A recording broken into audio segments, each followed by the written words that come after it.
ನಮಸ್ಕಾರ ಎಲ್ರಿಗೂ. ನಾನು Bindu. Welcome back to my channel Bindu blog. ಎಲ್ಲರೂ ಹೇಗಿದ್ದೀರಾ? ಎಲ್ಲರೂ ಆರಾಮಾಗಿದ್ದೀರಾ ಅಂತೇಳಿ ಅಂದ್ಕೊಳ್ತಾ ಇದ್ದೀನಿ. ಇನ್ನು ಇವತ್ತು ಶುಕ್ರವಾರ, ಟೈಮ್ ಬಂದುಬಿಟ್ಟು 6 ಗಂಟೆ ಆಗ್ತಾಯಿದೆ. ಇವತ್ತು ಪೂಜೆ ಮಾಡ್ತಾ ಇವತ್ತಿನ ವ್ಲಾಗ್ಸ್ ಕೂಡ ಸ್ಟಾರ್ಟ್ ಮಾಡ್ತೀನಿ. ಇವತ್ತಿನ ವ್ಲಾಗ್ ಹೇಗೆ ಹೋಗುತ್ತೆ ಕಂಪ್ಲೀಟಾಗಿ ನೋಡಿ. ಇಷ್ಟ ಆದರೆ ಗೊತ್ತಲ್ಲ, ಪ್ಲೀಸ್ ಒಂದು ಲೈಕ್ ಮಾಡಿ. ಬನ್ನಿ ಪೂಜೆ ಮಾಡ್ತಾ ಇವತ್ತಿನ ವ್ಲಾಗ್ ಸ್ಟಾರ್ಟ್ ಮಾಡೋಣ. ಪ್ರತಿದಿನವೂ ನಾನು ರೀತಿ ತುಪ್ಪದ ದೀಪ ಬೆಳಗ್ತಾ ಇರಲ್ಲ. ಯಾವಾಗಾದರೂ ಬೆಳಗಬೇಕು ಅನಿಸಿದರೆ, ಅಥವಾ ನಮ್ಮನೆ ವಾರ ಅಂದರೆ ಸೋಮವಾರ ಅಥವಾ ಶುಕ್ರವಾರ ನನಗೇನಾದರೂ ವಿಶೇಷವಾಗಿ ಏನಾದ್ರು ಅನಿಸಿದರೆ, ಅಥವಾ ನನ್ನದೇ ಏನಾದರೂ ಒಂದು ಕೋರಿಕೆ ಇದ್ದರೆ ತುಪ್ಪದ ದೀಪ ಹಚ್ಚಿ ಬೆಳ್ಕೊಳ್ತೀನಿ. ತುಂಬ ಒಂದು ಪಾಸಿಟಿವ್ನೆಸ್ ಬರುತ್ತೆ ಇದನ್ನು ಬೆಳಗಿದ್ರೆ. ಇನ್ನು ಬತ್ತಿನೂ ಅಷ್ಟೇ ಮುಂಚೆನೇ ಮಾಡಿ ಇಟ್ಕೊಂಡಿರ್ತೀವಿ. ತುಪ್ಪನೂ ಅಷ್ಟೇ ದೇವ್ರಿಗಂತೇನೆ ಸಪ್ರೇಟಾಗಿ ಇಟ್ಕೊಂಡು ಮಾಡಿ ಎತ್ತಿಟ್ಕೊಂಡಿರ್ತೀವಿ. ಇನ್ನು ಈ ಥರದೊಂದು ಸಿಗುತ್ತೆ, ಒಂದು ಮಡಿಕೆ ಅಂಗಡಿಯಲ್ಲೆಲ್ಲ ಸಿಗುತ್ತಲ್ವ, ಅದನ್ನೇ ಇಟ್ಕೊಂಡು ಇವಾಗ ಬೆಳಗೋದಕ್ಕೆ ಇಟ್ಕೊಂಡಿದ್ದೀನಿ. ತುಂಬ ಕಂಫರ್ಟ್ ಇದೆ. ಇದೊಂದು ಏನು ಹೇಳ್ತಾರೆ ಅದನ್ನು, ಮಡಿಕೆ ಅಂತ ಅಂದ್ಕೊಳ್ಳಿ, ಏನಾದರೂ ಅಂದ್ಕೊಳ್ಳಿ, ಅದೊಂದು ತುಂಬ ಕಂಫರ್ಟ್ ಇದೆ ಇಟ್ಕೊಂಡು ಬೆಳಗೋದಕ್ಕೆ. ನೋಡಿ, ಇವಾಗ ತುಪ್ಪದ ದೀಪ ಬೆಳಗೋಣ. ಶುಕ್ರವಾರ ಅಲ್ವಾ, ತುಂಬ ವಿಶೇಷ, ಲಕ್ಷ್ಮೀ ವಾರ ಅಲ್ವಾ, ಹಾಗಾಗಿ ಒಂದು ವಿಶೇಷವಾಗಿ ಏನಾದರೂ ಒಂದು ಪೂಜೆ ಆ ಥರ ಅರ್ಪಿಸ್ತಾ ಇರಬೇಕು ತುಂಬ ಖುಷಿಯಿಂದ. ಅಂದರೆ ಬೆಳಗ್ಗೆ ಈ ರೀತಿ ಪೂಜೆ ಮಾಡೋದೇ ಒಂದು ಪಾಸಿಟಿವ್ನೆಸ್. ಅದರಲ್ಲೂ ಈ ರೀತಿ ಒಂದು ತುಪ್ಪದ ದೀಪ ಬೆಳಗೋದು ಇರ್ಬೋದು, ಅಥವಾ ಅಗರಬತ್ತಿ ಹಚ್ಚೋದು, ಧೂಪ ಹಾಕೋದು ತುಂಬ ವಿಶೇಷ. ಮನೆಯಲ್ಲಿ ಕೂಡ ತುಂಬಾ ಪಾಸಿಟಿವ್ನೆಸ್ ಬರುತ್ತೆ. ಬೇಕಾದ್ರೆ ಟ್ರೈ ಮಾಡಿ. ಬೆಳಗಿನ ಜಾವ ಸೂರ್ಯ ಹುಟ್ಟೋಕ್ಕೂ ಮುಂಚೆನೇ ಪೂಜೆ ಮಾಡಿ, ಅಗ್ನಿಹೋತ್ರ ಮಾಡಿ. ಎಷ್ಟೊಂದು ಜನ ಪೂಜೆಗೂ ಮುಂಚೆ ಅಂದರೆ ಸೂರ್ಯ ಹುಟ್ಟೋ ಟೈಮಲ್ಲಿ ಕರೆಕ್ಟಾಗಿ ಅಗ್ನಿಹೋತ್ರ ಮಾಡ್ತಾರೆ. ಅದು ತುಂಬಾ ಪಾಸಿಟಿವ್ನೆಸ್ ಕೊಡುತ್ತೆ ಅಂತಲೇ ಹೇಳ್ಬೋದು. ಇಲ್ಲ, ಈ ರೀತಿಯೂ ಕೂಡ ನೀವು ಮಾಡ್ಕೋಬೋದು, ತುಂಬ ಖುಷಿ ಕೊಡುತ್ತೆ. ಸೊ ಇವತ್ತು ಸ್ವಲ್ಪ ಗಂಟ್ಲಲ್ಲಿ ಒಂದು ಸ್ವಲ್ಪ ಕಿಚಿ ಅಂತಾರಲ್ಲ, ಆ ಥರ ಇದೆ. ಇವಾಗ ಹೋಗಿ ತುಳಸಿ ಕಿತ್ಕೊಂಡ್ಬಂದು ತುಳಸಿ ಟೀ ಮಾಡ್ಕೊಂಡು ಕುಡಿಯೋಣ. ಓಕೆ, ಬನ್ನಿ ತುಳಸಿ ಟೀ ಮಾಡ್ಕೊಂಡು ಕುಡಿಯೋಣ. ತುಂಬ ಒಳ್ಳೆಯದು. ಮನೆ ಹತ್ರನೇ ಇದೆ, ಒಂದು ಪಾಟಲ್ಲಿ ಹಾಕ್ಕೊಂಡಿರ್ತೀವಲ್ಲ ಅದೇ ಇದೆ. ಅದನ್ನ ಕಿತ್ಕೊಂಡ್ಬಂದು ಟೀ ಕಾಸ್ಕೊಂಡು ಕುಡಿಯೋದು. ಗಂಟ್ಲು ನೋವು ಏನಾದ್ರು ಇದ್ದರೆ ಬೇಗನೆ ಗುಣ ಆಗುತ್ತೆ. ಬನ್ನಿ ಯಾವ ರೀತಿ ಮಾಡೋದು ಅಂತ ಕೂಡ ಹೇಳ್ತೀನಿ. ತುಂಬ ಚೆನ್ನಾಗಿರುತ್ತೆ. ಬೆಳಗಿನ ವಾತಾವರಣನೇ ಎಷ್ಟು ಚೆಂದ ಅಲ್ವಾ. ಇವಾಗ ನನ್ನ ಪ್ರಕಾರ ಇವಾಗ 6-6:30 ಆಗ್ತಾಯಿದೆ ಅಷ್ಟೇ. ಏನೋ ಒಂಥರ ಗಂಟ್ಲಲ್ಲಿ ಒಂಥರ ನೋವು ಬರ್ತಾಯಿತ್ತು. ಹಾಗಾಗಿ ಈ ರೀತಿ ತುಳಸಿ ಎಳೆಯಿಂದ ಒಂದು ಟೀ ಮಾಡ್ಕೊಂಡು ಕೊಡೋಣ ಅಂಥೇಳಿ ಕುಡಿಯೋದಕ್ಕೆ ತುಳಸಿ ಎಳೆ ಕಿತ್ಕೊಳ್ತಾ ಇದ್ದೀನಿ. ಹೊರಗಡೆ ಎಲ್ಲ ಶೂಟ್ ಮಾಡೋದಕ್ಕೆ ಅಷ್ಟೊಂದು ಕಂಫರ್ಟ್ ಇಲ್ಲ ನನಗೆ, ಹಾಗಾಗಿ ಚಿಕ್ಕ ಕ್ಲಿಪ್ಪಿಂಗ್ಸ್ ಆ್ಯಡ್ ಮಾಡ್ತಾಯಿದ್ದೀನಿ ಅಷ್ಟೇ. ತುಳಸಿ ಎಲೆ ಏನಂದರೆ ಈ ಥರ ಒಂದು ಪಾಟಲ್ಲಿ ಹಾಕಿ ಇಟ್ಕೊಂಡಿದ್ದೀನಿ. ಅದು ಬೇರೆದಕ್ಕೆ ಶಿಫ್ಟ್ ಮಾಡಬೇಕು. ಸದ್ಯಕ್ಕೆ ನನಗೇನು ಟೈಮ್ ಇಲ್ಲ ಇವಾಗ, ಹಾಗಾಗಿ ಅದೇ ಇರಲಿ ಅಂತೇಳಿ ಇಟ್ಟಿದ್ದೀನಿ. ಹಾಗೆ ಮುಂದ್ಗಡೆ ಮನೆ ಎಂಟ್ರೆಸಲ್ಲಿ ಒಂದು 4-5 ಪಾಟ್ ಇಟ್ಟಿದ್ದೀನಿ, ಚೆನ್ನಾಗಿ ಅನಿಸುತ್ತೆ. ಅಯ್ಯೋ ನೋಡಿ, ಇದನ್ನು ಅಷ್ಟೇ ನಾನು ವಿಂಡೋ ಇದೆ, ವಿಂಡೋ ಹತ್ರ 1-2-3 ಪಾಟ್ ಆ ಥರ ಇಟ್ಟಿದ್ದೀನಿ, ಚೆನ್ನಾಗಿರಲಿ ಅಂತೇಳಿ ಇಟ್ಟಿದ್ದೀನಿ. ಇವಾಗ ಒಂದೆರಡು ಬತ್ತೋಗಿದೆ, ಅದನ್ನೆಲ್ಲ ಎಕ್ಸ್ಚೇಂಜ್ ಮಾಡಬೇಕು. ಇವಾಗ ಸದ್ಯಕ್ಕೆ ಇದೇ ಇರಲಿ ಅಂತೇಳಿ ಇಟ್ಕೊಂಡಿದ್ದೀನಿ. ಚೆನ್ನಾಗಿದೆ. ಇದು ಯಾವುದೂ ಇಲ್ಲ, ಇದು ಮಲ್ಲಿಗೆ ಹೂವಿಂದು ಅಂಟಿರುತ್ತಲ್ಲ ಅದನ್ನೇ ಹಾಕಿರೋದು. ಇವಾಗ ನೋಡೋಣ, ಬೇರೆ ಏನಾದರೂ ಚೇಂಜ್ ಮಾಡಬೇಕು ಅನಿಸಿದರೆ ಖಂಡಿತ ಮಾಡ್ತೀನಿ. ಹೇಳಬೇಕು ಅಂತ ಹೇಳಿದರೆ, ನನಗೆ ಈ ರೀತಿ ಕಷಾಯಗಳೇನಿರುತ್ತೆ ನನಗೆ ಅಷ್ಟು ಇಷ್ಟನೇ ಆಗಲ್ಲ ಕುಡಿಯೋದಕ್ಕೆ. ಸ್ವಲ್ಪ ಸ್ವೀಟ್ ಅಥವಾ ಖಾರ ಏನಾದಿದ್ರೆ ಅಷ್ಟೇ ನನಗೆ ಇಷ್ಟಪಡೋದು. ಈ ಥರ ಒಗರು ಹುಳಿ ಈ ರೀತಿ ಅಷ್ಟೊಂದು ಇಷ್ಟಪಡಲ್ಲ. ಈ ರೀತಿ ಏನಾದರೂ ಗಂಟ್ಲು ನೋವಾದಾಗ, ಏನಾದರೂ ಇವಾಗ ಅಗತ್ಯ ಇದ್ದರೆ ಮಾತ್ರ ನಾನು ಕುಡಿತೀನಿ ಅಷ್ಟೇ. ನನಗೇನೋ ಅದು ಇಷ್ಟ ಆಗಲ್ಲ. ತುಂಬ ಸಿಂಪಲಾಗಿ ಮಾಡ್ಬೋದು. ಗಂಟ್ಲು ನೋವೇ ಜಾಸ್ತಿ ಇತ್ತು ಅಂತ ಹೇಳಿದ್ರೆ ಏನು ಮಾಡಬೇಕು ಅಂದರೆ, ಬೆಳಿಗ್ಗೆನೆ ಹಲ್ಲು ಕೂಡ ಉಜ್ಜಿರಬಾರ್ದು. ಆವಾಗಲೇ ಬಿಸಿ ನೀರಲ್ಲಿ ಸ್ವಲ್ಪ ಉಪ್ಪು ಹಾಕ್ಕೊಂಡು ಈ ಥರ ಗುಡುಗಿಸೋದು ಅಂತ ಹೇಳ್ತಾರೆ ನೋಡಿ, ಆ ರೀತಿ ಮಾಡಬೇಕು. ಬೇಗ ಗುಣ ಆಗುತ್ತೆ. ಅದು ಬಿಸಿನೀರು ಕೂಡ ಕುಡಿಬಾರ್ದು ಸ್ಟಾರ್ಟಿಂಗಲ್ಲಿ ಬೆಳಿಗ್ಗೆ. ಅದಾದಮೇಲೆ ಗುಳ್ಗಿಸ್ಕೊಂಡು ಅದಾದಮೇಲೆ ಬ್ರಷ್ ಮಾಡಿ ಬಿಸಿ ನೀರು ಕುಡಿದ್ರೆ ಬೇಗ ಒಂದು 2 ಡೇಸ್ಗೆಲ್ಲ ಹೋಗುತ್ತೆ. ಟ್ರೈ ಮಾಡಿ ನೋಡಿ. ಹಾಗೆ ಇದನ್ನು ಈಸಿಯಾಗೂ ಕೂಡ ಮಾಡ್ಬೋದು. ಇಲ್ಲಿ ಸ್ವಲ್ಪ ಅಂದರೆ ಒಂದು 4-5 ತುಳಸಿ ಎಲೆ, ಶುಂಠಿ, ಟೀ ಪುಡಿ, ಹಾಗೆ ಸ್ವಲ್ಪ ಸ್ವೀಟ್ನೆಸ್ಗೆ ಸ್ವಲ್ಪ ಶುಗರ್ ತೊಗೊಂಡಿದ್ದೀನಿ. ಇನ್ನು 1 ಕಪ್ಪಷ್ಟು ನೀರು ಹಾಕ್ಕೊಳ್ತಾ ಇದ್ದೀನಿ. ಅದು ಅರ್ಧ ಕಪ್ ಆಗುವಷ್ಟು ಕುದಿಬೇಕು. ಇನ್ನು ನಾನು ತುಳಸಿ ಎಲೆ, ಶುಂಠಿ, ಟೀ ಪುಡಿ ಹಾಗೆ ಸಕ್ಕರೆನೂ ಕೂಡ ಹಾಕ್ಕೊಂಡು, ಅಂದರೆ 1 ಕಪ್ ನೀವು ಗ್ಲಾಸ್ ನೀರು ಹಾಕ್ಕೊಂಡ್ರೆ ಅರ್ಧ ಕಪ್ ಆಗೋವಷ್ಟು ನೀವು ಚೆನ್ನಾಗಿ ಕುದಿಸ್ಬೇಕು. ಇಲ್ಲ ಅಂತೇಳಿದರೆ ಅದು ಅಷ್ಟೊಂದು ಟೇಸ್ಟ್ ಇರಲ್ಲ, ಕುಡಿಯೋದಕ್ಕೂ ಆಗಲ್ಲ. ಫ್ಲೇವರ್ ಎಲ್ಲ ಬಿಡ್ಕೋಬೇಕು. ಅರ್ಧಕ್ಕರ್ಧ ಕಡಿಮೆ ಆದಮೇಲೆ ನಾವು ಇದನ್ನು ಸೋದಿಸ್ಕೊಂಡು ಟೀನ ಕುಡಿಬೋದು. ಇನ್ನು ಇದಕ್ಕೇನಾದರೂ ಹಾಲು ಮಿಕ್ಸ್ ಮಾಡಿಕೊಂಡ್ರೆ ಇನ್ನು ಕಫ ಜಾಸ್ತಿ ಆಗುತ್ತೆ. ಹಾಗಾಗಿ ಇದಿಷ್ಟನ್ನೇ ಕುಡಿತಾ ಇದ್ದೀನಿ. ರುಚಿ ಏನಿರಲ್ಲ, ಸ್ವಲ್ಪ ಹೊಗರೊಗರೆ ಇರುತ್ತೆ, ಬಟ್ ಆರೋಗ್ಯಕ್ಕೆ ಒಳ್ಳೆಯದು.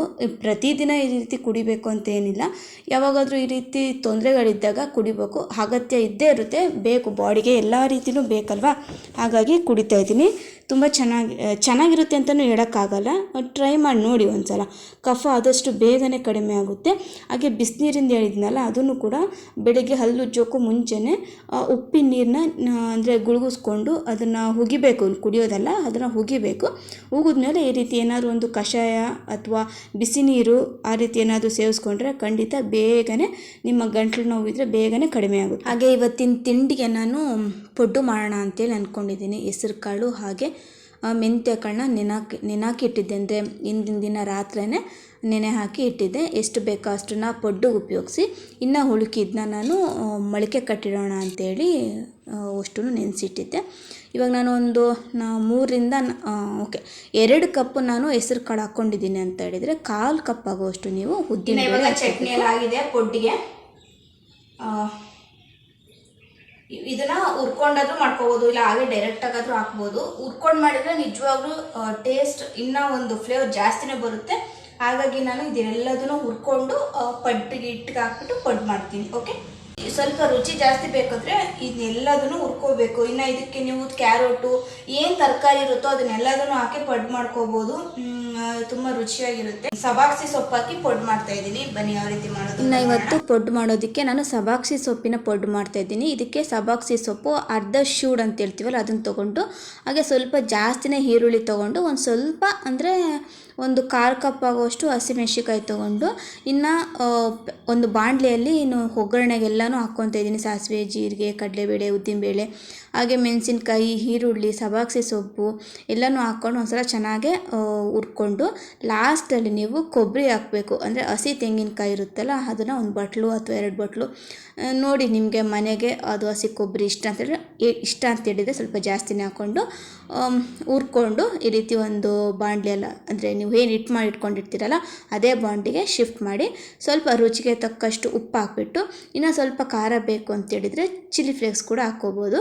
ಹಾಕ್ಕೊಂಡು ಎಲ್ಲಾದರೂ ಚೆನ್ನಾಗಿ ಕೈ ಆಡಿಕೊಂಡು ಒಂದು 10ರಿಂದ 15 ನಿಮಿಷ ಹಾಗೆ ಅದನ್ನು ಅಂದರೆ ಏನು ಹೇಳ್ತಾರೆ ಹಾಗೆ ಹಿಡಿ, ಒಂದು 15 ನಿಮಿಷ ಇಟ್ಬಿಟ್ಟು ಅದಾದಮೇಲೆ ನೀವು ಪಡ್ಡು ಮಾಡ್ಕೋಬೇಕು. ನಿಜವಾಗ್ಲೂ ತುಂಬ ಚೆನ್ನಾಗಿರುತ್ತೆ. ಇವಾಗ ಶುಗರ್ ಪೇಷಂಟ್ಸ್ ಇರ್ತಾರೆ, ಅಥವಾ ಜಾಸ್ತಿ ಒಂದು ಅಕ್ಕಿ ತಿನ್ನಬೇಡಿ, ಅನ್ನ ಊಟ ಮಾಡಬೇಡಿ ಅಂತ ಹೇಳಿರ್ತಾರೆ. ಆವಾಗ ನಮಗೆ ಪಡ್ಡು ಬೇಕು ಅಂತ ಅನಿಸ್ತಾ ಇರುತ್ತೆ. ಆವಾಗ ಅಕ್ಕಿ ಪಡ್ಡು ಬಿಟ್ಬಿಟ್ಟು ಈ ರೀತಿ ಮೊಳಕೆ ಕಟ್ಟಿದ ಕಾಳುಗಳಿರುತ್ತಲ್ಲ, ಇದೇ ಪಡ್ಡು ಅಂತ ಏನಿಲ್ಲ, ಮೊಳಕೆ ಕಟ್ಟಿರೋ ಕಾಳುಗಳಿರುತ್ತಲ್ಲ ಎಲ್ಲದನ್ನು ಇದೇ ರೀತಿ ಮಾಡಿಕೊಂಡು ನೀವು ಪಡ್ಡು ಮಾಡ್ಕೊಬೋದು. ನಿಜವಾಗ್ಲೂ ತುಂಬ ಚೆನ್ನಾಗಿರುತ್ತೆ. ಇದು ನಾನು ಫಸ್ಟ್ ಟೈಮ್ ಅಲ್ಲ ಮಾಡ್ತಾ ಇರೋದು, ಅಂದರೆ ಪಡ್ಡು ಮಾಡೋದು ಫಸ್ಟ್ ಟೈಮ್ ಅಲ್ಲ, ಇದು ತವ ಮೇಲೆ ಹಾಕ್ತಾ ಇರೋದು ಫಸ್ಟ್ ಟೈಮ್ ಅಲ್ಲ. ಹಾಗಾಗಿ ಸ್ವಲ್ಪ ಎಣ್ಣೆನ ಜಾಸ್ತಿ ಹಾಕ್ಕೊಂಡಿದ್ದೆ, ಇಲ್ಲ ತಳ ಹಿಡಿಯುತ್ತೆ. ಫಸ್ಟ್ ಟೈಮ್ ಮಾತ್ರ ಆ ರೀತಿ ಸ್ವಲ್ಪ ಜಾಸ್ತಿ ಎಣ್ಣೆ ಹಾಕ್ಕೊಂಡು, ಅದಾದಮೇಲೆ ಏನು ಬೇಕಿರಲ್ಲ ಎಣ್ಣೆ. ಗೊತ್ತಿರುತ್ತಲ್ಲ ನಿಮಗೂ ಎಲ್ಲ ಪಡ್ಡು ಮಾಡೋದು ಆಲ್ಮೋಸ್ಟ್ ಎಲ್ಲ ಗೊತ್ತಿರುತ್ತೆ, ಅಂದರೆ ಯಾರಿಗೆ ಗೊತ್ತಿರಲ್ಲ ಅವರು ಇದನ್ನು ಹೇಳ್ತಾ ಇದ್ದೀನಿ ಅಷ್ಟೇ. ಇವಾಗ ನೋಡಿ ಎಷ್ಟು ಚೆನ್ನಾಗಿ ಬರ್ತಾಯಿದೆ ಅಂದರೆ, ನಾನು ಅದನ್ನು ತಳನೇ ಇಟ್ಕೊಂಡಿದ್ದಿಲ್ಲ, ಅಷ್ಟು ಚೆನ್ನಾಗಿ ಬರುತ್ತೆ. ಮೊಳಕೆ ಕಟ್ಟಿಂದ ಹೆಸ್ರು ಕಾಳಲ್ಲಿ ಮಾಡ್ಬೋದು, ಅದು ಇನ್ನೂ ಹೈ ಪ್ರೋಟೀನ್, ತುಂಬ ಚೆನ್ನಾಗಿಯೂ ಇರುತ್ತೆ. ನಮ್ಮ ಮನೆಗಂತೂ ತುಂಬ ಇಷ್ಟಪಡ್ತಾರೆ. ದೋಸೆನೂ ಅಷ್ಟೇ, ನಾನಾ ನಮೂನಿ ದೋಸೆಗಳು ಮಾಡ್ಬೋದು, ತುಂಬಾ ಚೆನ್ನಾಗಿರುತ್ತೆ. ಇವತ್ತಿನ ಮಾರ್ನಿಂಗ್ ಟಿಫನ್ ಇದೇನೆ, ಪಡ್ಡು ಹಾಗೆ ಚಟ್ನಿ. ಇನ್ನು ಮಧ್ಯಾಹ್ನ ಟೈಮಲ್ಲಿ ನಾನು ಆಲ್ಮೋಸ್ಟ್ ನನ್ನ ಎಡಿಟಿಂಗ್ ಕೆಲಸ ಅಥವಾ ನಾಳೆಗೇನಾದರೂ ಸ್ಕ್ರಿಪ್ಟ್ ಬರ್ಕೊಳೋ ಕೆಲಸ ಏನೇ ಇರಲಿ ಈ ಟೈಮಲ್ಲೇ ನಾನು ಮಾಡ್ಕೊಳ್ಳೋದು. ಅಂದರೆ ಆಲ್ಮೋಸ್ಟ್ 1 ಗಂಟೆ, 11:30, 12 ಗಂಟೆ, 1 ಗಂಟೆ ಈ ಮಧ್ಯೆ ಟೈಮ್ ಏನಿರುತ್ತೆ ಇದಷ್ಟು ನನಗೆ ಸ್ಕ್ರಿಪ್ಟ್ ಬರ್ಕೊಳೋದು ಅಥವಾ ಎಡಿಟಿಂಗ್ ಕೆಲಸ ಏನೇ ಇರಲಿ ಇದೇ ಟೈಮಲ್ಲೇ ನಾನು ಮಾಡ್ಕೊಳ್ಳೋದು. ಏನೋ ತುಂಬ ಸ್ವಲ್ಪ ಕೆಲಸ ಇದೆ ಅಂತೇಳಿದರೆ ರಾತ್ರಿ ಹೊತ್ತು ಮಾಡ್ಕೊಳ್ತೀನಿ ಅಷ್ಟೇ. ಆಲ್ಮೋಸ್ಟ್ ಈ ಟೈಮಲ್ಲೇ ನಾನು ಮಾಡ್ಕೊಳ್ತೀನಿ. ರೆಸ್ಟ್ ಅನ್ನೋದೇ ಇಲ್ಲ ಲೈಫಲ್ಲಿ, ರೆಸ್ಟ್ ತೊಗೋಬೇಡಿ. ಆದಷ್ಟು ಕೆಲಸಗಳು ಮಾಡ್ತಾಯಿರಿ, ಆರೋಗ್ಯವಾಗಿರಿ, ಚೆನ್ನಾಗಿ ಊಟ ಮಾಡಿ, ಖುಷಿಯಾಗಿರಿ ಅಷ್ಟೇ ಹೇಳೋದು. ಇನ್ನು ನೋಡಿ, ಅಂದರೆ ಏನೇ ಯೂಟ್ಯೂಬಲ್ಲಿ ಸರ್ಚ್ ಮಾಡೋದಿರ್ಬೋದು ಎಲ್ಲನೂ ಇದೇ ಟೈಮಲ್ಲಿ ಮಾಡೋದು. ಏನೇ ಒಂದು ನಾನು ಇನ್ಫಾರ್ಮೇಷನ್ ಕೊಡ್ತಾ ಇದ್ದೀನಿ ಅಂತ ಹೇಳಿದರೆ ನಿಮಗೂ ಕೂಡ ಅದರಲ್ಲಿ ಏನಾದರೂ ಒಂದು ಲಾಗ್ ನೋಡ್ತಾ ಇದ್ದೀವಿ ಅಂದರೆ ಅಟ್ಲೀಸ್ಟ್ ಒಂದು ಪಾಯಿಂಟ್ ಅದು ನಿಮಗೆ ಏನಾದರೂ ಅದರಿಂದ ಗೊತ್ತಾಗಬೇಕು. ಆ ರೀತಿ ಯೋಚನೆ ಮಾಡಿನೇ ನಾನು ಒಂದು ಲಾಗ್ನ ಮಾಡೋದು, ಸುಮ್ಮನೆ ನಾನು ಲಾಗ್ ಅಂತೂ ಮಾಡೋದಿಲ್ಲ. ಇನ್ನು ಎಡಿಟಿಂಗ್ ಕೆಲಸ ಆದಮೇಲೆ ಮಧ್ಯಾಹ್ನ ಊಟಕ್ಕೆ ಇವತ್ತು ಜೀರಾ ರೈಸ್ ಮಾಡಿದ್ದೆ. ಟ್ರಸ್ಟ್ ಮೀ ತುಂಬ ಚೆನ್ನಾಗಿತ್ತು. ಮೊದಲು ದಾಲ್ ಮಾಡ್ಕೊಳ್ಳೋಣ ಅಂತೇಳಿ ಮಾಡ್ಕೊಳ್ತಾ ಇದ್ದೀನಿ. ಇದಕ್ಕೆ ಒಂದು 2 ರಿಂದ 3 ಟೇಬಲ್ ಸ್ಪೂನ್ ತುಪ್ಪ ಹಾಕಿ ಸಾಸಿವೆ, ಜೀರಿಗೆ, ಹಸಿಮೆಣಸಿನ್ಕಾಯಿ, ಈರುಳ್ಳಿ ನೋಡಿ, ನಿಮಗೆ ಈರುಳ್ಳಿ ಮೆಣಸಿನ್ಕಾಯಿ ನಿಮ್ಮಿಷ್ಟ ಎಷ್ಟನ ಹಾಕ್ಕೊಳ್ಳಿ, ನಿಮ್ಮ ಮನೇಲಿ ಖಾರ ತಕ್ಕನಂಗೆ ಹಾಕ್ಕೊಳ್ಳಿ. ಹಾಗೆ ಪಲಾವ್ ಎಲೆ ಬರುತ್ತಲ್ಲ, ಅದು ತುಂಬ ಚೆನ್ನಾಗಿರುತ್ತೆ ಘಮ, ಅದನ್ನು ಹಾಕ್ಕೊಳ್ತಾ ಇದ್ದೀನಿ. ಇನ್ನು ನಾರ್ಮಲಾಗಿ ಶುಂಠಿ ಬೆಳ್ಳುಳ್ಳಿ ಪೇಸ್ಟು, ಈರುಳ್ಳಿ ಹಾಗೆ ಹಸಿಮೆಣಸಿನ್ಕಾಯಿ ಹಾಕ್ಬಿಟ್ಟು ಇನ್ನು ಆರೆಂಜ್ ದಾಲ್ ಅಂತಲೂ ಸಿಗುತ್ತೆ, ಸಾಂಬಾರು ಬೇಳೆ ಆರೆಂಜು, ಅದನ್ನು ಹಾಕ್ಕೋಬೋದು. ಅಥವಾ ನಾರ್ಮಲಾಗಿ ಸಾಂಬಾರು ಬೇಳೆನೂ ಬರುತ್ತಲ್ವ, ಅದನ್ನು ಹಾಕ್ಕೋಬೋದು. ನಾನು ಮನೇಲಿ ಏನಿರುತ್ತೋ ಅದನ್ನೇ ಯೂಸ್ ಮಾಡೋದು. ಮನೇಲಿ ಏನಿರುತ್ತೋ ಅದೇ ಬೇಳೆನ ಹಾಕಿ ಇವಾಗ ಮಾಡ್ತಾಯಿದ್ದೀನಿ. ಆರೆಂಜ್ ಬೇಳೆ ಹಾಕ್ಕೊಂಡ್ರು ಕೂಡ ತುಂಬ ಚೆನ್ನಾಗಿರುತ್ತೆ. ಟೊಮೊಟೊ ಹೇಳಿರಲಿಲ್ಲ ನಾನು. ಓಕೆ, ಟೊಮೊಟೊನೂ ಹಾಕ್ಕೊಂಡು ಇನ್ನು ಬೇಳೆ ಬೇಯೋದಕ್ಕೆ ಸ್ವಲ್ಪ ಎಣ್ಣೆ, ಅರಿಶಿನ ಹಾಕ್ಕೊಂಡು ಸ್ವಲ್ಪ ನೀರು ಹಾಕ್ಕೊಂಡು ಮೇಲ್ಗಡೆ 1 ಸ್ಪೂನ್ ತುಪ್ಪ ಹಾಕ್ಕೊಳ್ಳಿ. ನಿಜವಾಗ್ಲೂ ತುಂಬ ಚೆನ್ನಾಗಿ ಬೇಯುತ್ತೆ, ಫ್ಲೇವರ್ ಕೂಡ ತುಂಬ ಸಖತ್ತಾಗಿರುತ್ತೆ. ಅದನ್ನ ಹಾಕ್ಕೊಂಡು ಇವಾಗ ಕುಕ್ಕರ್ ವಿಷಲ್ ಕ್ಲೋಸ್ ಮಾಡ್ಕೊಳ್ತಾ ಇದ್ದೀನಿ. ಇದು ಒಂದು 2 ರಿಂದ 3 ಸಲ ಕೂಗಿದ್ರೆ ಸಾಕು. ಇನ್ನು ಇವಾಗ ತೆಗೆದ್ಬಿಟ್ಟು ನೋಡ್ತಾ ಇದ್ದೀನಿ. ನೋಡಿ ಎಷ್ಟು ಚೆನ್ನಾಗಿ ಬರ್ತಾಯಿದೆ. ಇದು ಏನಿಲ್ಲ, ಚೆನ್ನಾಗಿ ಒಂದು ಸಲ ಮಿಕ್ಸ್ ಮಾಡಿಕೊಂಡು ಮತ್ತೆ ಒಂದು ಸಲ ನಿಮಗೆ ಟೇಸ್ಟಿಗೆ ಉಪ್ಪು, ಖಾರ ಅಷ್ಟೇ, ಇವೆರಡನ್ನೇ ಹಾಕ್ಬಿಟ್ರೆ ನಿಜವಾಗ್ಲೂ ನೋಡಿ ಎಷ್ಟು ಚೆನ್ನಾಗಿದೆ. ಮೇಲೆ ಕೊತ್ತಂಬರಿ ಸೊಪ್ಪು ಹಾಕ್ಕೊಂಡ್ಬಿಟ್ರೆ ದಾಲ್ ರೆಡಿ ಆಗುತ್ತೆ. ಚಪಾತಿಗೆ ತಿನ್ಬೋದು, ನಿಮ್ಗೆ ಏನಕ್ಕೆ ಇಷ್ಟನೋ ಅದು ಆರಾಮಾಗಿ ತಿನ್ಬೋದು. ಜೀರಾ ರೈಸಿಗೆ ಮಾತ್ರ ಪರ್ಫೆಕ್ಟ್ ಕಾಂಬಿನೇಷನ್ ಇದು. ನಮ್ಮನೇಲಿ ಚೆನ್ನಾಗಿ ತಿಂತಾರೆ ಈ ದಾಲ್ ಮಾಡಿದರೆ. ಜೀರಾ ರೈಸ್ಗಾಗಿರ್ಬೋದು, ರೈಸು, ಚಪಾತಿ ಚೆನ್ನಾಗಿ ಊಟ ಮಾಡ್ತಾರೆ. ಇನ್ನು ಇವಾಗ ಜೀರಾ ರೈಸ್ ಮಾಡ್ಕೊಳ್ತಾ ಇದ್ದೀನಿ. ನೋಡಿ, ಜೀರಾ ರೈಸ್ಗೂ ಅಷ್ಟೇ ತುಪ್ಪ ಹಾಕ್ಕೊತಾ ಇದ್ದೀನಿ. ತುಪ್ಪ ಇಲ್ಲ ಅಂತ ಹೇಳಿದ್ರೆ ಇನ್ನೇ ನಾರ್ಮಲಿ ಆಯಿಲ್ ಸಿಗುತ್ತಲ್ಲ, ಶೇಂಗಾ ಎಣ್ಣೆ, ಕೊಬ್ಬರಿ ಎಣ್ಣೆ, ಅದನ್ನು ಕೂಡ ಹಾಕ್ಕೋಬೋದು. ಇನ್ನು ಇದಕ್ಕೆ ಸಾಸಿವೆ, ಜೀರಿಗೆ ಮತ್ತು ಪಲಾವ್ ಎಲೆ, ಶುಂಠಿ ಬೆಳ್ಳುಳ್ಳಿ ಪೇಸ್ಟು, ಹಸಿಮೆಣಸಿನ್ಕಾಯಿ, ಈರುಳ್ಳಿ ಇದಿಷ್ಟನ್ನು ಹಾಕ್ಕೊಂಡು ಒಂದು ಸಲ ಚೆನ್ನಾಗಿ ಮಿಕ್ಸ್ ಮಾಡ್ಕೊಳ್ತಾ ಇದ್ದೀನಿ. ಈರುಳ್ಳಿನ ಉದ್ದುದಕ್ಕೆ ಹೆಚ್ಕೊಳ್ಳಿ, ತುಂಬ ಚೆನ್ನಾಗಿ ಬರುತ್ತೆ. ಚಿಕ್ಕದಾಗಿ ನಾರ್ಮಲಾಗಿ ಸಾಂಬಾರಿಗೆಲ್ಲ ಹೆಚ್ಕೊಳ್ತೀವಲ್ಲ, ಆ ರೀತಿ ಬೇಡ. ಒಂದೊಂದು ಟಿಫನ್ಗೆ ಒಂದೊಂದು ಥರ ಅದನ್ನ ಕಟ್ ಮಾಡಬೇಕಾಗುತ್ತೆ. ಜೀರಾ ರೈಸಿಗೆ ಮಾತ್ರ ಸಖತ್ತಾಗಿರುತ್ತೆ. ಉದ್ದುದಕ್ಕೆ ಹೆಚ್ಕೊಳ್ಳಿ. ಅವಾಗವಾಗ ಈರುಳ್ಳಿ ಸಿಗ್ತಾ ಇರುತ್ತೆ, ಆವಾಗವಾಗ ತುಪ್ಪದ ಫ್ಲೇವರ್ ಸಿಗ್ತಾ ಇರುತ್ತೆ. ನಿಜವಾಗ್ಲೂ ಅದು ಇವಾಗ ನೆನೆಸ್ಕೊಟ್ರೆ ಇವಾಗ ನನಗೆ ತಿನ್ನಬೇಕು ಅಂತ ಅನಿಸ್ತಾ ಇದೆ. ಅಂದರೆ ಎಡಿಟಿಂಗ್ ಮಾಡಬೇಕು, ಅಷ್ಟು ಚೆನ್ನಾಗಿರುತ್ತೆ. ಒಂದು ಸ್ವಲ್ಪ ಇದನ್ನು ಲಿಡ್ ಕ್ಲೋಸ್ ಮಾಡ್ಕೊಂಡ್ಬಿಟ್ರೆ ಸಾಕು, ಚೆನ್ನಾಗಿ ಬೇಯುತ್ತೆ. ಇನ್ನು ಇದಕ್ಕೆ ರುಚಿ ತಕ್ಕಷ್ಟು ಉಪ್ಪು ಹಾಕ್ಬಿಟ್ಟು ಬಿಸಿ ಬಿಸಿ ರೈಸಲ್ಲಿ ಹಾಕ್ಕೊಂಡು ಕಲಿಸ್ಕೊಂಡು ತಿಂತಾಯಿದ್ರೆ ಸಖತ್ತಾಗಿರುತ್ತೆ. ಇದಕ್ಕೆ ಜೀರಾ ರೈಸ್ ಬಳಸ್ಬೋದು, ಬಾಸ್ಮತಿ ರೈಸು, ಇಲ್ಲ ಮನೇಲಿ ಇರೋ ಸ್ಟೀಮ್ ರೈಸ್, ನಿಮ್ಮ ಮನೇಲಿ ಯಾವ ರೈಸ್ ಇರುತ್ತೋ ಅದೇ ರೈಸ್ ಹಾಕ್ಕೊಂಡು ಮಾಡಿಕೊಂಡು ಊಟ ಮಾಡಿ, ತುಂಬ ಚೆನ್ನಾಗಿರುತ್ತೆ. ಮಿಕ್ಸ್ ಮಾಡೋದೇನಂತಂದರೆ ಒಂದು ಸಲ ಕೆಳಗಡೆ ಎಲ್ಲ ಹಾಗೇ ಇರುತ್ತೆ, ಚೆನ್ನಾಗಿ ಮಿಕ್ಸ್ ಮಾಡ್ಕೊಬೇಕು. ಎಲ್ಲ ಅನ್ನೋದಕ್ಕೂ ನಾವು ಏನು ಫ್ರೈ ಮಾಡ್ಕೊಂಡಿರ್ತೀವಲ್ಲ ಅದಷ್ಟು ಅಂಟಬೇಕು, ಅಷ್ಟು ಚೆನ್ನಾಗಿ ನೀವು ಮಿಕ್ಸ್ ಮಾಡ್ಕೋಬೇಕು. ನೋಡಿ ಎಷ್ಟು ಸಖತ್ತಾಗಿ ಕಾಣಿಸ್ತಾ ಇದೆ ಅಲ್ವಾ. ನಿಜವಾಗ್ಲೂ ಇವಾಗ ತಿನ್ನಬೇಕು ಅನಿಸ್ತಾಯಿದೆ, ಅಷ್ಟು ರುಚಿಯಾಗಿತ್ತದು. ನನಗೆ ರೈಸ್ ಐಟಮ್ ಅಂದರೆ ಜಾಸ್ತಿ ಇಷ್ಟ. ನೋಡಿ ಅದಕ್ಕೆ ಸ್ವಲ್ಪ ನಿಮಗೆ ಬೇಕು ಅಂದರೆ ಲೆಮನ್ ಹಾಕ್ಕೊಂಡು ಊಟ ಮಾಡ್ಕೋಬೋದು. ಅದೇನು ಸ್ವಲ್ಪ ಹುಳಿ ಏನಿರಲ್ವಲ್ಲ, ಇನ್ ಕೇಸ್ ಬೇಕು ಅಂತಂದರೆ ಹಾಕ್ಕೋಬೋದು. ಹಾಕ್ಕೊಂಡೇ ಇಲ್ಲ ಅಂತಂದರೆ ಇನ್ನೂ ಸಖತ್ತಾಗಿರುತ್ತೆ. ಅಷ್ಟನ್ನೇ ತಿನ್ನಿ, ದಾಲು ಮತ್ತು ಜೀರಾ ರೈಸ್ ಮಾಡ್ಕೊಂಡು ತಿನ್ನಿ, ಟೇಸ್ಟ್ ನನಗೆ ಹೇಳಿ ಸಖತ್ತಾಗಿರುತ್ತೆ. ಫ್ರೂಟ್ ಸಲಾಡ್ ಮಾಡೋಣ ಅಂತೇಳಿ ಮಾಡ್ತಾಯಿದ್ದೀನಿ. ಏನಂತೇಳಿದರೆ ಬಾಳೆಹಣ್ಣು ತುಂಬ ದಿನ ಆಗೋಗಿತ್ತು, ತೊಗೊಂಬಂದ್ಬಿಟ್ಟು ಯಾರೂ ತಿಂತಾನೇ ಇರಲಿಲ್ಲ. ಏನಾದರೂ ಸಲಾಡ್ ಮಾಡೋಣ, ಒಂದು ಅಥವಾ 2 ಸೇಬು ಹಣ್ಣಿದ್ರೆ ಏನನ್ನಾದರೂ ಇರಲಿ, ಈ ರೀತಿ ಸಲಾಡ್ ಮಾಡ್ಕೊಳ್ಳಿ. 1-2 ಹಣ್ಣು ಮಿಕ್ಕೋಗಿರುತ್ತೆ, ಅದನ್ನು ತಿಂತಾ ಇರಲ್ಲ. ನಾವು ಜಾಸ್ತಿ ಹಣ್ಣು ಕೂಡ ನಮ್ಮ ಮನೆಗೆ ತರಲ್ಲ, ತಂದಾಗ ಸ್ವಲ್ಪ ಹಣ್ಣುಗಳನ್ನೆಲ್ಲ ತಿನ್ನೋದು ಕಡಿಮೆ. ಯಾವಾಗೋ ಒಂದು ಸಲ ತೊಗೊಂಬಂದಿರ್ತೀವಿ, ಅದನ್ನು ಅಷ್ಟು ತಿನ್ನಲ್ಲ, ಹಾಗೇ ಇಟ್ಬಿಟ್ಟಿರ್ತಾರೆ.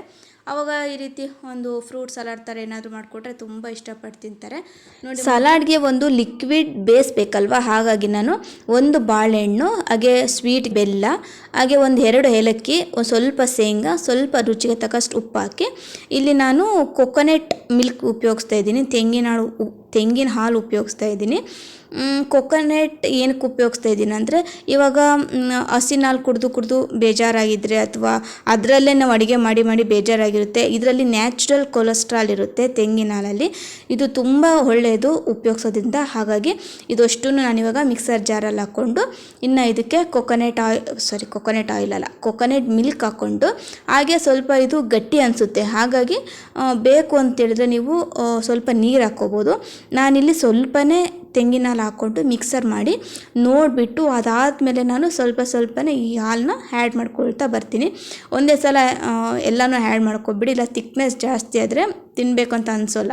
ಹಾಗಾಗಿ ನೋಡಿಕೊಂಡು ಸ್ವಲ್ಪನೇ ತೆಂಗಿನ ಹಾಲು ಹಾಕ್ಕೊತ ಬಂದರೆ ಚೆನ್ನಾಗಿ ಅನಿಸುತ್ತೆ. ಇವಾಗ ನೋಡಿ ಸ್ವಲ್ಪ ನನಗಿದು ಗಟ್ಟಿ ಅಂತಲೇ ಅನ್ನಿಸ್ತು, ಗಟ್ಟಿ ಇದೆ, ನನಗೆ ಅಷ್ಟು ತಿನ್ನಬೇಕಂತ ಅನಿಸಲ್ಲ ನೋಡಿ. ಇವಾಗ ಅದಕ್ಕೆ ಸ್ವಲ್ಪನೇ ನಾನು ತೆಂಗಿನ ಹಾಲನ್ನ ಹಾಕ್ಕೊಳ್ತಾ ಬರ್ತಾಯಿದ್ದೀನಿ. ನನಗೆ ಎಷ್ಟು ಕನ್ಸಿಸ್ಟೆನ್ಸಿ ಬೇಕೋ ಅದಕ್ಕೆ ಹಾಕ್ಕೊಳ್ತಾ ಇದ್ದೀನಿ. ಇನ್ನು ನಾನು ಏನು ಹೆಚ್ಚಿಟ್ಕೊಂಡಿರ್ತೀನಲ್ಲ, ಸೇಬು ಹಣ್ಣು, ಬಾಳೆಹಣ್ಣು ಅಥವಾ ಏನು ಹಣ್ಣು ತಂದಿರ್ತಾರೆ, ದಾಳಿಂಬೆ ಹಣ್ಣು ಅಂದರೆ ಸ್ವೀಟ್ ಹಣ್ಣು ಮಾತ್ರ ಇದಕ್ಕೆ ಹಾಕ್ರಿ, ಹುಳಿ ಹಣ್ಣು ಹಾಕ್ಬಿಟ್ರಿ. ಎಲ್ಲ ಒಂಥರ ಮಿಕ್ಸ್ ಆಗಿಬಿಟ್ರೆ ತಿನ್ನಬೇಕಂತಲೇ ಅನಿಸಲ್ಲ, ಆ ರೀತಿ ಅನಿಸ್ತಾ ಇರುತ್ತೆ. ಬರೋ ಹಣ್ಣನ್ನೆಲ್ಲ ಹಾಕೋಕ್ಕೆ ಹೋಗಬೇಡಿ, ಒಂದು ಸ್ವೀಟ್ ಹಣ್ಣು ಮಾತ್ರ ಇದಕ್ಕೆ ಆ್ಯಡ್ ಮಾಡಿ. ಹಾಗೆ ಡ್ರೈ ಫ್ರೂಟ್ಸ್ ಇರುತ್ತಲ್ಲ, ಆ ಡ್ರೈ ಫ್ರೂಟ್ಸ್ನ ಹಾಕ್ರಿ, ಇದ್ದರೆ ಮಾತ್ರ ಹಾಕಿ, ಇಲ್ಲಾಂದರೆ ಬಿಡಿ. ಇದು ಮಾಡೋಕ್ಕೋಸ್ಕರನೇ ಬರೋದೆಲ್ಲ ಪರ್ಚೇಸ್ ಮಾಡ್ಕೊಂಬರೋಕ್ಕೆ ಹೋಗಬೇಡಿ, ಇರೋದು ಮಾತ್ರ ಮಾಡ್ಕೊಂಡು ತಿನ್ನಿ. ಈ ನಮ್ಮ ಮನೆಗೂ ಅಷ್ಟೇ ನೋಡಿ, ದ್ರಾಕ್ಷಿ ಹಣ್ಣು ಅಷ್ಟೇ ಇದ್ದಿದ್ದು, ಅದನ್ನೇ ನಾನು ಹಾಕ್ಕೊಳ್ತಾ ಇದ್ದೀನಿ. ಇವಾಗ ಬಾದಾಮಿ, ಪಿಸ್ತಾ ಏನಾದರೂ ಹಾಕ್ಕೋಬೋದು, ಇದ್ದರೆ ಮಾತ್ರ ಹಾಕ್ಕೊಳ್ಳಿ, ಇಲ್ಲ ಬಿಡಿ. ಅದನ್ನ ಒಂದು ಸಲ ಇವಾಗ ಚೆನ್ನಾಗಿ ಮಿಕ್ಸ್ ಮಾಡಿಕೊಂಡ್ರೆ ಆಯಿತು ಅಷ್ಟೇ. ಏನು ಹೇಳ್ತಾರೆ, ಫ್ರೂಟ್ ಸಲಾಡ್ ಅನ್ಕೋಬೋದು, ಏನೋ ನಿಮ್ಗೆ ಏನು ಅನಿಸುತ್ತೋ ಅದು ಅಂದ್ಕೊಂಡು ತಿನ್ನಿ, ತುಂಬ ಚೆನ್ನಾಗಿರುತ್ತೆ. ಏನು ಊಟಕ್ಕೋಸ್ಕರ ಜಾಸ್ತಿ ಖರ್ಚು ಮಾಡಬೇಡಿ, ಏನಿರುತ್ತೋ ಮನೇಲಿ ಅದನ್ನು ಖುಷಿಯಿಂದ ಚೆನ್ನಾಗಿ ಅಡುಗೆ ಮಾಡ್ಕೊಂಡು ಊಟ ಮಾಡಿ. ಅದಿಲ್ಲ ನನಗೆ ಅದು ಬೇಕು, ಇದು ತಂದ್ಕೊಡಿ, ಇದು ಮಾಡ್ತೀನಿ, ಇಲ್ಲ, ಏನಿದೆಯೋ ಅದರಲ್ಲಿ ಮಾಡೋದು ಕಲೀರಿ. ಅದೇ ತುಂಬ ಮುಖ್ಯ ಜೀವನದಾಗ, ಅದನ್ನೇ ಕಲಿಬೇಕು. ಇವಾಗ ಇದ್ದರೆ ಮಾತ್ರ ಮಾಡೋದು, ಇಲ್ದಾಗ ನಾವೇನು ಮಾಡೋಕ್ಕಾಗುತ್ತೆ. ಸೊ ಹಂಗಾಗಿ ಇದ್ದಾಗೇ ನಾವು ಏನು ಇಲ್ಲದ ಥರನೂ ಕಲ್ತಿರ್ಬೇಕು ಮಾಡೋದು. ಏನಿರುತ್ತೋ ಅದ್ರಲ್ಲಿ ರುಚಿಯಾಗಿ ಮಾಡ್ಕೊಂಡು ಕಲಿಬೇಕು, ಅದು ಟ್ಯಾಲೆಂಟ್ ಅಂತ ನಾನು ಹೇಳೋಕ್ಕೆ ಇಷ್ಟಪಡ್ತೀನಿ.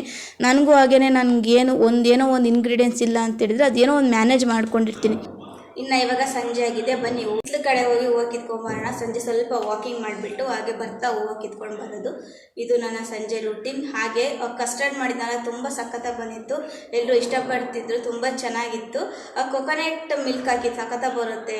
ಕೌ ಮಿಲ್ಕ್ ಹಾಕೋಗ್ತೀನ, ಕೊಕೊನೆಟ್ ಮಿಲ್ಕ್ ಹಾಕಿ ಮಾಡಿದ್ರೆ ತುಂಬ ಟೇಸ್ಟ್ ಮಾತ್ರ ಸಖತ್ತಾಗಿತ್ತು, ತುಂಬ ಇಷ್ಟ ಆಯಿತು. ಹಾಗೆ ಜೀರಾ ರೈಸ್, ಇವತ್ತಿನ ಅಡುಗೆನೇ ಒಂಥರ ತುಂಬ ಚೆನ್ನಾಗೈತೆ, ತುಂಬ ಇಷ್ಟ ಆಯಿತು. ಅಷ್ಟೇ, ಇವತ್ತಿನ ಲಾಗ್ ಕೂಡ ಇಷ್ಟೇ. ಬನ್ನಿ ಹಿತ್ಲ ಕಡೆ ಹೋಗಿ ಹೂವು ಕಿತ್ಕೊಂಡು ಬಂದು ಸ್ವಲ್ಪ ಅಲ್ಲೇ ಒಂದು ಸ್ವಲ್ಪ ವಾಕಿಂಗ್ ಮಾಡಿಬಿಟ್ಟು ಬರ್ತಾ ಹೂವುಗಳನ್ನ ಕಿತ್ಕೊಂಡು ಬರೋದು. ನಾಳೆ ಪೂಜೆ ಬೇಕಲ್ವ, ಹಾಗಾಗಿ ಅದನ್ನು ಕಿತ್ಕೊಂಡು ಬರ್ತೀನಿ ಅಷ್ಟೇ. ಬನ್ನಿ ಹೋಗಿ ಬರೋಣ. ಇನ್ನು ನೋಡಿ, ಇವಾಗ ಸಂಜೆ ಅಲ್ವಾ, ಅದಕ್ಕೆ ಹೂವು ಕಿತ್ಕೊಳ್ಳೋಣ ಅಂತೇಳಿ ಬಂದಿದ್ದೀನಿ. ತುಂಬ ಅಂದರೆ ತುಂಬ ಹೂವು ಬಿಟ್ಟಿತ್ತು. ನಾನೇನು ಮಾಡ್ಬೇಕು ಅಂದ್ಕೊಂಡಿದ್ದೀನಿ ಅಂತ ಹೇಳಿದರೆ, ಅದು ಹೂವು ಬಿಟ್ಟಿದೆಯಲ್ಲ ಅದೆಲ್ಲನೂ ಕಿತ್ಕೊಂಡು ಅಟ್ಲೀಸ್ಟ್ ಸಾಂಬ್ರಾಣಿ ಆದರೂ ಮಾಡ್ಕೊಳ್ಳೋಣ ಅಂತೇಳಿ ಅಂದ್ಕೊಂಡಿದ್ದೀನಿ. ಹೂವು ಬಿದ್ದು ಎಲ್ಲ ವೇಸ್ಟ್ ಆಗೋದಕ್ಕಿಂತ ನಿಜವಾಗ್ಲೂ ಸಾಂಬ್ರಾಣಿ ಮಾಡ್ಕೊಳ್ಳಿ. ಅದನ್ನು ಕೂಡ ಒಂದು ಲಾಗಲ್ಲಿ ತೋರಿಸ್ತೀನಿ. ನೀವು ನಿಮ್ಮ ಮನೇಲಿ ಹೂವು ಏನಿರುತ್ತಲ್ಲ, ಈ ಥರ ಗಿಡಗಳಿಲ್ಲ ಅಂತೇಳಿದರೆ ನೀವು ಪೂಜೆಗೆ ಬಳಸಿರ್ತೀರಲ್ಲ ಹೂವು, ಅದನ್ನೆಲ್ಲದನ್ನು ಒಣಗಿಸ್ಬಿಟ್ಟು ಕೂಡ ನೀವು ಸಾಂಬ್ರಾಣಿನ ಮಾಡ್ಕೋಬೋದು, ತುಂಬ ಚೆನ್ನಾಗಿ ಬರುತ್ತೆ. ಅದರೂ ಕೂಡ ಒಂದು ಸಲ ತೋರಿಸ್ತೀನಿ. ನಾನು ಇವಾಗ ಇಷ್ಟರಲ್ಲೇ ಮಾಡ್ಕೋಬೇಕು ಅಂದ್ಕೊಂಡಿದ್ದೀನಿ. ಸೊ ತುಂಬ ಹೂವು ಬಿಟ್ಟಿದೆ. ಒಂದು 4-5 ದಿನ ಬರೋ ಹೂವು ಎಲ್ಲ ಕಿತ್ಕೊಂಡು ಬಂದುಬಿಟ್ಟು ಒಣಗಿಸ್ಬಿಟ್ಟು ಪುಡಿ ಮಾಡಿಕೊಂಡು ಅದಾದಮೇಲೆ ಮಾಡ್ಕೋಬೇಕಾಗುತ್ತೆ. ಸ್ವಲ್ಪ ಟೈಮ್ ಬೇಕು ನನಗೆ, ಎಲ್ಲಾದರೂ ಮಾಡ್ಕೋಬೇಕಾದ್ರೆ ಖಂಡಿತ ನಿಮಗೆ ಶೇರ್ ಮಾಡ್ತೀನಿ. ಇನ್ನು ಈ ಗಿಡ ಅಂತೂ ಸುಮಾರು ಒಂದು 15 ವರ್ಷ ಆಯಿತು ಅಂದ್ಕೊಳ್ಳಿ. ಈ ಒಂದು ಇದೊಂದು ಹೂವಿನ ಗಿಡ ಹಾಕ್ಕೊಂಡು ಅಷ್ಟು ಹೂವು ಬಿಡುತ್ತೆ. ಒಂದು ಎಷ್ಟು ದಿನಕ್ಕೆ ನನಗೊಂದು 20-25 ಹೂವು ಇದ್ದರೆ ಸಾಕು. ಬೆಳಿಗ್ಗೆ ಸಂಜೆ ಹೊರಗಡೆ ಪೂಜೆ ಎಲ್ಲ ಪೂಜೆಗೂ ಹೋಗ್ಬಿಡುತ್ತೆ. ನಿಮಗೆ ಗೊತ್ತಲ್ಲ, ದೇವ್ರ ಮನೇಲಿ ನಾನು ಏನು ಜಾಸ್ತಿ ಏನು ಇಟ್ಕೊಂಡಿಲ್ಲ, ಸಾಕು ಇರೋ ಅಚ್ಚುಕಟ್ಟಲ್ಲಿ ಅಂದರೆ ಅಚ್ಚುಕಟ್ಟು ಇರೋ ದೇವ್ರ ಮನೇಲಿ ಸಾಕು ನಂಗೆ ಅಷ್ಟು ಹೂವು. ಇನ್ನು ಉಳ್ಕಿದ ಹೂವು ಎಲ್ಲ ಗಿಡದಲ್ಲೇ ಬಿಟ್ಟು ಗಿಡದಲ್ಲೇ ಬತ್ತೋಗಿ ಕೆಳಗೆಲ್ಲ ಉದುರೋಗಿರುತ್ತೆ. ನಾನು ಅಬ್ಸರ್ವ್ ಮಾಡಿದ್ದಿಲ್ಲ, ಇವಾಗ ಈ ವ್ಲಾಗ್ ನೋಡಿದ ಮೇಲೆ ನನಗೆ ಗೊತ್ತಾಗಿದ್ದು. ಹಾಗಾಗಿ ನೆಕ್ಸ್ಟ್ ಟೈಮ್ ನೋಡಿ ಅದಕ್ಕೊಂದು ಏನಾದರೂ ಸಾಂಬ್ರಾಣಿ ಆ ಥರ ಮಾಡ್ಕೊಳ್ಳೋಣ ಅಂತೇಳಿ ಅಂದ್ಕೊಂಡಿದ್ದೀನಿ. ಇನ್ನು ಈ ದಾಸವಾಳ ಹೂವಲ್ಲಿ ತುಂಬ ವಿಶೇಷತೆ ಇದೆ. ತುಂಬ ಅಂದರೆ ಶಾಂಪು ಮಾಡ್ಕೊಳ್ತಾರೆ, ಸೋಪ್ ಮಾಡ್ಕೊಳ್ತಾರೆ, ಹೈಬಿಸ್ಕಸ್ಸಿಂದ ನಿಜವಾಗ್ಲೂ ತುಂಬಾ ಹೆಲ್ತ್ ಬೆನಿಫಿಟ್ಸ್ ಕೂಡ ತುಂಬಾ ಇದೆ. ಹಾಗೆ ಹೈಬಿಸ್ಕಸ್ನ ಕುದಿಸ್ಬಿಟ್ಟು ಟೀ ಕೂಡ ಮಾಡ್ಕೊಂಡು ಕುಡಿತಾರೆ, ಹೇರ್ ಗ್ರೋತಿಗೆ ತುಂಬ ಒಳ್ಳೆಯದು. ಇನ್ನು ಗಿಡ ಎಷ್ಟು ಎತ್ತರ ಇದೆ ಅಂತೇಳಿದರೆ, ನಾನಂತೂ ಎಗುರ್ಕೊಂಡು ಹೂವು ಕಿತ್ಕೋಬೇಕು, ಅಷ್ಟು ಹೈಟ್ ಇದೆ. ನಾನು ಸ್ವಲ್ಪ ಗಿಡ್ಡಿನೆಲ್ಲ ಇರೋದು, ಹಾಗಾಗಿ ಕೆಳಗಡೆ ಏನಿರುತ್ತಲ್ಲ ಅದಷ್ಟೇ ಕಿತ್ಕೊಳ್ತಾ ಇರ್ತೀನಿ. ಕೆಳಗಡೆ ಸ್ವಲ್ಪ ಕಡಿಮೆ ಇತ್ತು ಅಂತೇಳಿದರೆ ಮೇಲ್ಗಡೆ ಕಿತ್ಕೊಳ್ಳೋಕೆ ಹೋಗ್ತೀನಿ, ನಾನು ಸಿಗೋದೇ ಇಲ್ಲ. ಇನ್ನು ಅಲ್ಲೆಲ್ಲ ಕಲ್ಲುಗಳಿದೆಯಲ್ಲ ಅಲ್ಲೆಲ್ಲ ಹೋಗಿ ಕಿತ್ಕೊಳ್ತಾ ಇರ್ತೀನಿ. ಕಲ್ಲುಗಳೇನು ಸ್ವಲ್ಪ ಭಯ ನನಗೆ ಅಲ್ಲೆಲ್ಲ ಹೋಗೋದಕ್ಕೆ, ಏನಾದರೂ ಹುಳ ಆ ಥರ ಹಾವು ಅಥವಾ ಏನಾದರೂ ಇರುತ್ತೆ ಅಂತ ಹೇಳಿ ಭಯ. ಆದಷ್ಟು ಕೆಳಗಡೆ ಕಿತ್ಕೊಳ್ತೀನಿ. ಇನ್ನು ಮೇಲೆ ಏನಾದರೂ ಬೇಕು ಅಂತ ಹೇಳಿದರೆ ಅಲ್ಲೊಂದು ಕಡ್ಡಿ ಇಟ್ಟಿರ್ತಾರೆ ದೊಡ್ಡದೊಂದು ಉದ್ದನೊಂದು, ಅದರ ಸಹಾಯದಿಂದ ಎಳ್ಕೊಂಡು ಕಿತ್ಕೋಬೇಕು. ನೋಡಿ ಎಷ್ಟೊಂದು ಹೂವು ಕಾಣಿಸ್ತಾ ಇದೆ ಅಲ್ವಾ. ಇದು ನಮ್ಮ ಹಳೇದು ಒಂದು ಗಿಡ, ತುಂಬ ವರ್ಷದಿಂದ ಇದೇ ಗಿಡದಿಂದನೇ ನಮ್ಮ ಮನೆ ಪೂಜೆ ನಡೀತಾ ಇದೆ. ಖುಷಿ ಇದೆ. ಈ ಗಿಡ ನಮಗೆ ತುಂಬ ಎಲ್ಲ ಪೂಜೆಗೂ ತುಂಬ ಸಹಾಯ ಮಾಡಿದೆ. ತುಂಬ ಋಣಿಯಾಗಿದ್ದೀನಿ ನಾನು ಬುದ್ಧಿ ಬಂದಾಗಿಂದ ನಾನು ಇದೇ ಗಿಡದಲ್ಲೇ ನಾನು ಕಿತ್ಕೊಂಡು ಪೂಜೆ ಮಾಡಿರೋದು. ಅಷ್ಟು ಒಂದು ಹಳೆಯ ಗಿಡ ಇದು. ನೀವೇ ಯೋಚನೆ ಮಾಡಿ, 15 ವರ್ಷ 20 ವರ್ಷ ಆದರೆ ಮತ್ತೆ ಆದಷ್ಟು ಬೇಗನೆ ಒಂದು ಒಳ್ಳೆ ಇನ್ಫಾರ್ಮೇಟಿವ್ ಲಾಗ್ ಜೊತೆ ನಿಮ್ಮನ್ನ ಭೇಟಿ ಮಾಡೋಕೆ ಬರ್ತೀನಿ. ಅಲ್ಲಿವರೆಗೂ ಟೇಕ್ ಕೇರ್, ಬೈ ಬಾಯ್, ನಮಸ್ಕಾರ.